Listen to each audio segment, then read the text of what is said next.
There's a complaint about India's youth in general,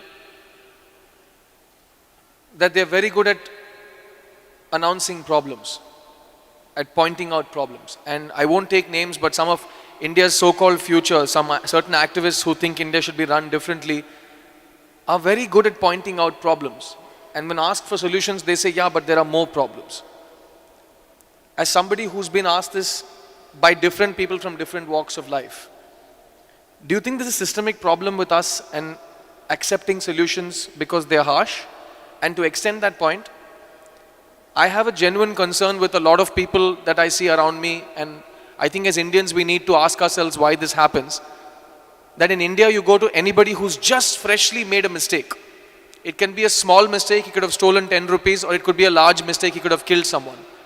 The moment you go and hold his collar and ask him why he did it, he says, you have not been in my shoes. You have not gone through my circumstances. For some reason that justifies doing a wrong thing. But if somebody comes and points fingers at problems, we all join together and say, हाँ वो चोर है.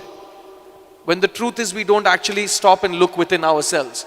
Is this a systemic problem with this country? Because we were discussing earlier about even unhappy countries like China being better off than us when it comes to individual morality and individual responsibility. So where does India stand in terms of the systemic problem of, as long as I do it, it's okay. As long as somebody else does it, it's a crime. Where does that start? Where does that stop? See, about people making a profession of pointing out problems.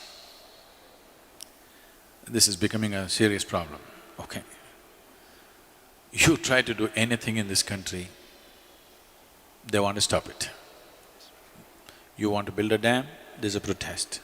You want a nuclear project, there's a protest. Thermal project, protest. Windmill, protest. But everybody wants everything. In their homes, they want all the gadgets, they want 24 hours power, they want everything going. This is because we are only looking at the problems and we have not taken up the challenge of creating solutions in our minds. I think this is a kind of a pre-independence hangover, because Mahatma Gandhi brilliantly designed a revolt against the British, not by killing them, not by shooting at them, not by bombing installations, but simply by stopping activity. Bandh, Hartal, Satyagraha came from there. It was a brilliant device for those days because we were conquered. But even today, if you want to become a leader, I'm just telling you, this is a secret, okay? Suppose you want to become a political leader, don't try to build a road, build a dam, do this, do that. No. Gather 100 of your fans and block a highway. Make our lives miserable. You will become a leader. Yes, unfortunately, yes.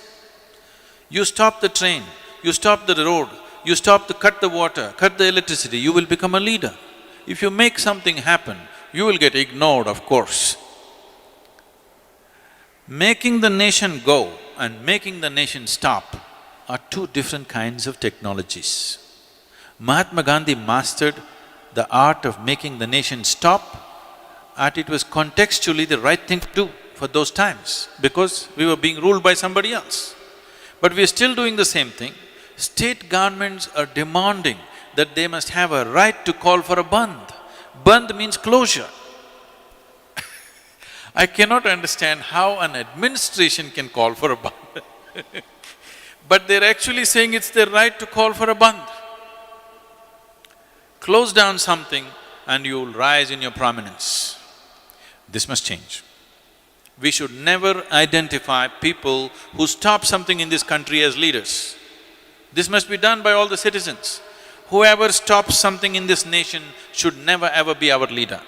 Whoever makes things happen in this country, he must be the leader, isn't it?